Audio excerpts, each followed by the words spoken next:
जय गुरु जी संगत जी।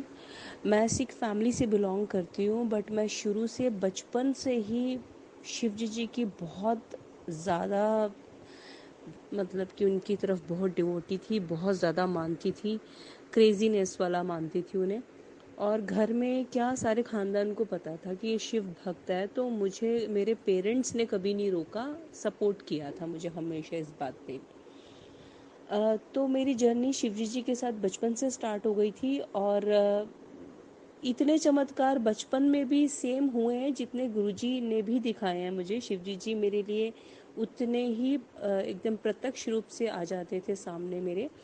मैंने एक स्टोरी सुनी थी कि अगर 1,000 कमल विष्णु जी ने चढ़ाए थे शिवजी जी को, और शिवजी जी प्रकट हो गए थे एंड में, उन्होंने अपनी एक आँख अर्पित कर दी थी। तो ये स्टोरी सुन के बचपना था, मुझे लगता था कि शायद मैं भी 1,000 फूल चढ़ा दूंगी तो मेरे आगे भी शिवजी जी प्रकट हो जाएंगे। ऐसी थिंकिंग लेकर या मन का दृढ़ विश्वास था ये कहूँगी, लेकर मैंने ये 1,000 फूल खरीद के लाई। सुबह से शाम धोए सुखाए, ऐसे में कितने फूल काले पड़ गए, टूट गए, और 1,000 में से तो कितने ही कम हो गए। खैर एनीवेज, जब मैंने शाम को वो पूजा की अपनी, तो एक एक फूल मैंने अर्पित करके एंड हो गया। जब सारे फूल अर्पित हो गए और शिवजी जी तो प्रकट हुए ही नहीं, तो मैं इस बात पे बहुत बुरी तरह से रोने लग गई। अंदर से आवाज़ आई कि सामने देख ज़रा। तो सामने जैसे ही मैंने देखा तो शिवजी जी का एक आउटलैंडिंग, एक ट्रांसपेरेंट आकार पूरा प्रकट हो गया मंदिर में मेरे। और वो मेरे लिए अनबिलीवेबल बात थी, और इतने प्रत्यक्ष रूप से शिवजी जी वहाँ विराजमान थे या मेरी लाइफ में थे। बहुत सारे सत्संग है इसके भी, कि वो मुझे हर एक अच्छी बुरी चीज़ों के लिए सामने सामने गाइडेंस देते थे।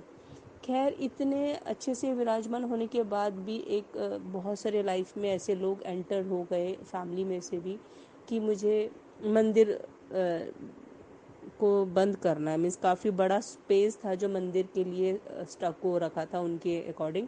तो मैंने पोस्टर्स लगा रखे थे, तो वो मैंने रोते हुए सारे पोस्टर्स फाड़े और अपने पास रख लिए।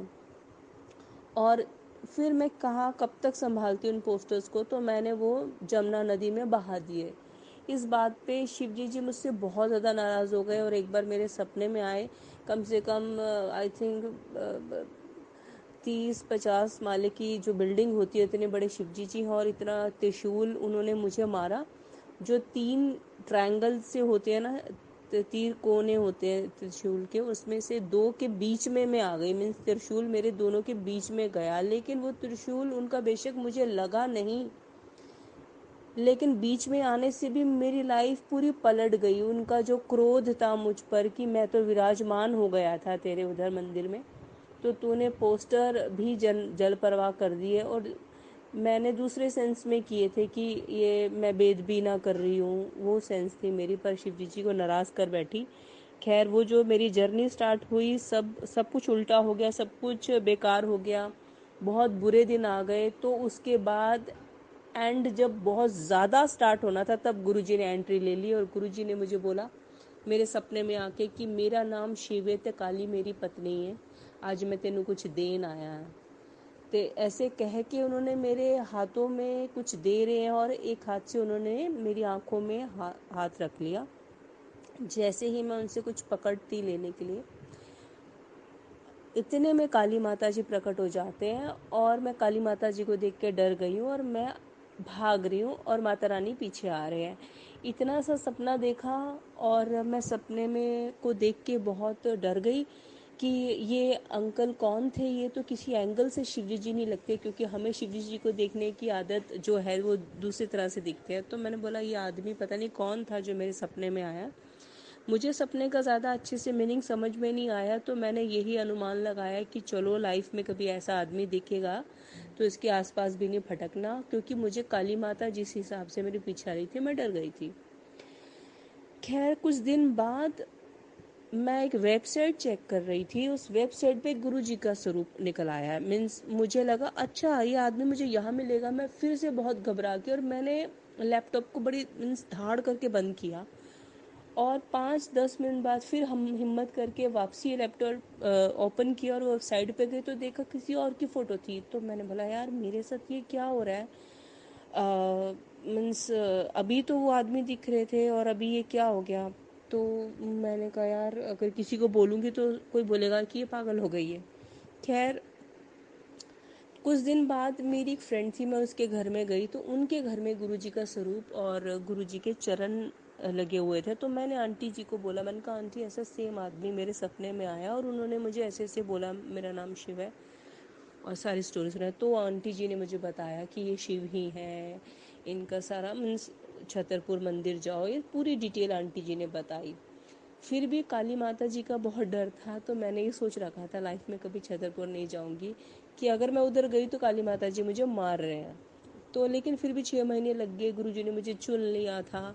गुरुजी ने जितने भी एक जब चुन लिया तो बीच में जितने भी मेरे कर्मास या हर्डल्स आ रहे हैं वो हटने में 6 महीने लगे, क्योंकि और संगत का पता लगता रहा, चमत्कार पता लगते रहे, यूट्यूब सर्च कर मारा, सारे सबके मैंने सत्संग सुन लिए, जो भी गुरुजी के टाइम की संगत थी, और विश्वास बढ़ गया। और विश्वास फिर एक टाइम आया 100% हो गया कि मुझे आज बड़े मंदिर जाना है, चाहे कुछ भी हो जाए, चाहे रास्ते में काली माता जी मुझे कुछ भी कर दे मैं जाऊंगी। और संगत जी मैं अपने घर से निकल पड़ी बाय मेट्रो, मेट्रो से छतरपुर, छतरपुर से जैसे ही वो जो पुल आता है, जब मैं पूरा मेट्रो कवर कर लिया, पार होके निकल गई, तो मुझे लगा अच्छा है। मन में डर था कि शायद मेट्रो में कोई एक्सीडेंट होगा या रोड पे कुछ एक्सीडेंट होगा। तो जब सब कुछ क्लियर हो गया, आ गई, पुल तक आ गई, तो मैंने कहा चलो शुक्र है कुछ बीच में प्रॉब्लम नहीं आई, मैं दैट मीन्स रास्ता क्लियर है, माता रानी मुझे कुछ नहीं कहेंगे, सब ठीक है। तो मैं वहाँ तक पहुँच गई। लेकिन पुल पे संगत जी आपने नकली हनुमान जी भी बने हुए देखे होंगे, या मैं ये बोलूँगी सावन में हम नकली शिवजी जी भी बने हुए कहीं ना कहीं देख लेते हैं, लेकिन आपने कभी माता रानी नहीं देखी होगी नकली, वो भी काली माता। वो लोहे की पुल जो मैंने क्रॉस करना था छतरपुर से सीढ़ियाँ उतर के जाते इन बिटवीन, बीच में एक फीमेल खड़ी थी, उनके काफ़ी लंबे बाल थे, उन्होंने काले रंग का चोला पहन रखा था, उनके हाथ में लोहे का खप्पर था, और मुझे लगा बस ये मुझे देख रही हैं और ये मुझे ही दिख रही हैं और किसी को नहीं दिख रही। और आज मैं गई इनके पास जाते, अब मेरी मौत आ गई समझो। बट उस टाइम पे गुरुजी का मंत्र नहीं पता था, ओम नमः शिवाय ओम नमः शिवाय करते करते मैंने उन्हें क्रॉस किया और सब कुछ ठीक रहा। जहन में जान आई तो मुझे लगा शायद सब कुछ मैंने पार कर लिया, सब कुछ ठीक है, अब ओके रिपोर्ट है। ये मेरे मन का डर था एक्चुअल में, मुझे अब आके क्लियरेंस मिली है गुरुजी से कि मेरे मन का ही डर था। माता रानी तो मुझे ब्लेस करने आ रही थी और मेरे साथ थी। अब मुझे आगे वो बस रूप देख के मैं डर गई थी स्टार्टिंग में। फिर जो गुरुजी ने अपने साथ जोड़ा, लाइफ का जो पहला सत्संग मेरे घर में हुआ, वो वो ऐसा सत्संग था कि आज तक ऐसा सत्संग हो ही नहीं पाया, क्योंकि उस सत्संग में इतनी फ्रेगनेंस थी मेरे घर में। जो जल प्रसाद गुरु जी के लिए रखा था उसमें 7 तरह के रंग आ गए थे और वो पीना ही मुहाल था, क्योंकि उसमें इतनी ज़्यादा फ्रेगनेंस थी। मेरे घर के नॉर्मल बर्तनों में से खुशबू आने लग गई थी। चाय प्रसाद रखा था उसमें भी सिप था, बिस्किट भी टूटा हुआ था। तो फुल ऑफ ब्लेसिंग्स था मेरा वो फर्स्ट सत्संग लाइफ का। और जब रात को गुरुजी की गद्दी के साथ ही मैं सो गई और गुरुजी की तरफ फेस करके साइड वाला पोस्चर में मैं सो रही थी, तो मेरा हाथ रात को ऊपर सीधा से खड़ा हुआ था और मैंने मेरी नींद खुली कि मैं अरे मेरा हाथ कैसे ऊपर सीधा खड़ा हो गया। तो मैंने पूरी पावर से नीचा करने चाहा पर मेरा हाथ नीचे नहीं मैं ला सकी। तो मैंने सुबह फिर संगत से डिस्कस किया तो उन्होंने मुझे बोला कि गुरुजी ने तेरा हाथ फड़े आया है, कि कोई भी प्रॉब्लम लाइफ में है अब गुरुजी ने तेरा हाथ पकड़ लिया, इसका मतलब यही है। तो बात सच्ची है, गुरुजी ने आज तक मेरा हाथ पकड़ा हुआ है और मुझे कई चीज़ों से निकालते हुए लेके आए हैं। मुझे लगता था कि मेरी लाइफ में बहुत ज़्यादा प्रॉब्लम्स आई है, लिमिट से भी ज़्यादा। तो मुझे लगता था कि शायद मैं बहुत पापी हूँ, शायद मैं रावण होंगी, शायद मैं औरंगज़ेब होंगी, शायद मैं और भी कई ऐसे, मुझे ऐसा नेगेटिव ही फील होता था कि मैं अच्छा खासा बहुत पापी इंसान हूँ। बट गुरुजी ने जब लॉकडाउन वाला जो सत्संग हुआ मेरे से, तब उस टाइम पे मुझे उन्होंने बोला कि मैं तेरा इम्तिहान लेता, मैं आज तेरे तो बहुत खुश है, ऐसे करके बोले, मैं तेरे तो आज बहुत खुश हाँ, तू मेरे सारे टेस्ट अच पास हो गई है ਤੇ ਅੱਜ तेरे नाल मेरी तार नाल तार जुड़ गई है। ते और उनकी थर्ड आई से एक चमक, एक रोशनी निकली और कुछ नेगेटिव एनर्जी थी वो भस्म हो गई। और जो तार से तार जुड़ गई है, ये सारी बातें मैंने सुनी थी और वो एक्चुअल में होती गई मेरी लाइफ में। फिर उसके बाद एक टाइम आया, मैं थोड़ा बेड रेस्ट पे थी ड्यू टू कुछ पर्सनल रीज़न थे। एक्चुअली थे कुछ रीज़न। तो वैलेंटाइन डे आया तो मेरा मन में आया कि गुरुजी, इंसान कभी प्यार नहीं दे सकता, भगवान ही प्यार देता है, तो ये वैलेंटाइन डे मेरा आपके साथ रहेगा। तो मैं घर से निकल रही हूँ, बस वीकनेस बहुत ज़्यादा थी कि मैं किचन तक भी खाना बनाने नहीं खड़ी हो पाती थी, लेग्स में पेन होने लग जाती थी। मैंने कहा गुरुजी तुसी संभाल लियो, मैं करो निकल रही हूँ, आज मैंने ताड़े दर्शन करने ही करने हैं। बाय मेट्रो में निकली गुरुजी का मंत्र जाप करते करते, और अंदर से आवाज़ आ रही है, आज मैं तेरे ना कोई चमत्कार करना, आज देखी की होंदा है, आज तेरे ना चमत्कार होंदा है। तो पूरे रास्ते मन में ये बात आती रही और मैं मंदिर तक पहुंची, मंदिर में दर्शन किए, बाहर भी आ गई। मैंने बोला ऐसा तो कुछ नहीं हुआ गुरुजी, चमत्कार। तो फिर मुझे लगा यार मैं ही अंदर से बोल रही होंगी, कुछ चमत्कार तो हुआ नहीं। इतने में मुझे संगत दिखी एक, मैंने कहा मुझे मेट्रो तक आप छोड़ देंगे? तो उन्होंने बोला हाँ जी आंटी आप बैठ जाओ। तो मैं उनके साथ गाड़ी में बैठ गई। तो मैंने बोला मुझे हौस खास तक आप मेट्रो स्टेशन तक उतार देना, वो नोएडा डायरेक्ट मुझे ले जाएगी। तो उन्होंने बातें करते करते आगे का टर्न ले लिया, लेकिन फिर भी वो घुमा के मेरे लिए स्पेशल मुझे छोड़ रहे थे। तो मैंने बहुत मना किया, अंकल प्लीज़ आप मेरे लिए परेशान मत हो, इतना ट्रैफिक है, यू टर्न मत लो, मुझे कहीं भी उतार दो, मैं चली जाऊँगी। बट उन्होंने स्पेशल मुझे जब छोड़ा, जब ड्रॉप किया, जब मैं उतर गई, तब उन्होंने मुझे बोला कि ना आंटी, आज जब हम घर से मैं निकल रहा था तो मुझे अंदर से टेलीपैथी से गुरुजी ने बोला आज मेरी एक धी आ रही है, उन्होंने तू छड़ना है।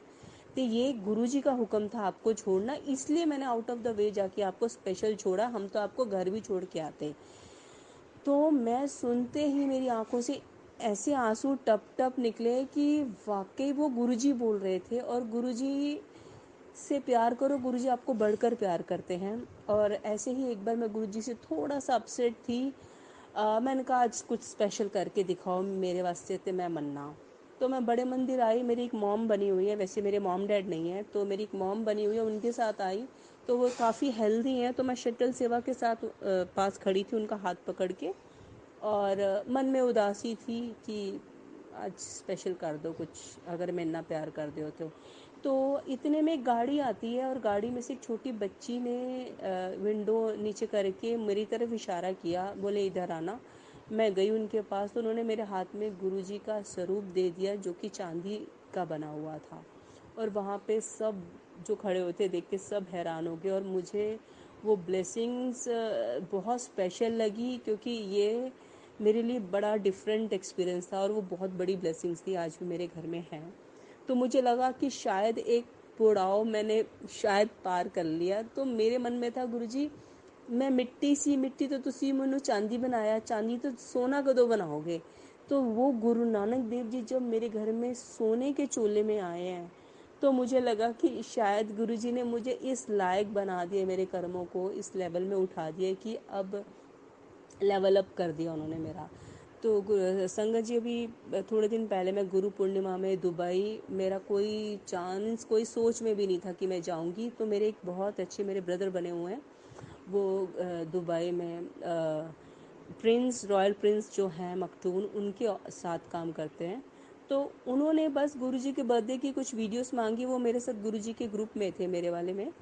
तो मैंने उनको दी और उन्होंने अपना व्हाट्सएप स्टेटस लगा लिया। वो पहले भी उन्होंने लेके लास्ट बर्थडे पे भी लगाया। और लेकिन जब जिस चीज़ का टाइम आता है, शायद इस बार लगाते ही उनको हर उनके कज़न्स का, उनके फ्रेंड्स का जय गुरु जी जय गुरु जी जय गुरु जी लिखा हुआ आ गया। तो बड़ा शॉक्ड हो गई कि भाई मेरी कज़न भी मानती है गुरु जी को, अच्छा फलाना फ्रेंड भी मानता है, उनका ये फ्रेंड भी मानता है, बल्कि 15 20 25 लोगों ने उनको जय गुरु जी लिख दिया। तो उनको अभी तक किसी ने भी, फैमिली फ्रेंड्स में से किसी ने नहीं बताया था, सिर्फ मैंने ही उनको 5 7 सालों से जानती हूँ। तब से मैंने 3 4 सालों से तो मेरे ग्रुप में ही ऐड है, वो काफ़ी रिलीजियस हैं। तो उन्होंने मुझे, मैंने बोला ग्रुप में ऐड कर दूँ गुरुजी के? तो उन्होंने बोला हाँ जी कर दो आप। तो जो भी गुरुजी के बारे में उनको नॉलेज मिली तो मैं ही देती थी कि गुरुजी ऐसे हैं, गुरुजी ऐसे, बीच बीच में कभी रेयरली हमारी बात हो जाती थी। तो इस बात से एकदम से ना वो शॉक्ड हो गए। तो वो बोले कि जब उन्होंने अपनी कज़न से बात की कि अच्छा दुबई में, फिर उनको पता चला 30 तारीख का सत्संग है, तो उन्होंने बोला मीरा आप आ जाओ। मैंने बोला नहीं अभी तो थोड़ा सा मैं सोचती हूँ, देखती हूँ, फिर मैं आती हूँ। तो उन्होंने बोला नहीं नहीं आप आ जाओ। उन्होंने बोला अपना पासपोर्ट भेजो। उन्होंने मुझे फटाफट से 2 घंटे में वीज़ा दिया, टिकट दिया और मुझे बुला लिया। और संगत जी आप मानोगे नहीं, मुझे इतनी रिस्पेक्ट, इतना बड़ा आदमी मीन्स मेरी क्या कांटेक्ट हम जैसों के बनेंगे। गुरुजी आपको रिस्पेक्ट दिलाते हैं, गुरुजी आपको लाड, ये गुरुजी के लाड थे जो उनके थ्रू मुझे मिल रहे थे। वो मुझे इतने बड़े बिजनेसमैन, जिनके बॉलीवुड से लेके बड़े बड़े बिजनेसमैन उनके साथ रहते, वो मुझे एयरपोर्ट पे रिसीव करने आए और उन बेंटले गाड़ी से स्पेशल खुद उतर के मुझे रिसीव करने आए। फिर गाड़ी का दरवाज़ा खोल के उन्होंने मुझे बहुत रिस्पेक्टफुली बिठाया और मेरी ट्रॉली लेके चले। सिर्फ गुरुजी की वजह से, सिर्फ और सिर्फ गुरुजी की वजह से इतनी रिस्पेक्ट मुझे मिली। और फिर वो मुझे स्पेशल यहाँ का ये खाओ, ये यहाँ का ये खाइए, ये मशहूर है, ये मशहूर है, ऐसे करते हुए हम घर चले। घर में भी मुझे किसी भी चीज़ की प्रॉब्लम ना हो, हर चीज़ में ऐसे खुश थे, ऐसे खुश थे कि मैं जैसे कोई पता नहीं मैं कितने कितनी स्पेशल कोई उनकी रिलेटिव हूँ। और कोइंसिडेंस देखिए, इतने में उनको कोई एक लेडी इंडिया टीवी में कोई चैनल में एस्ट्रोलॉजी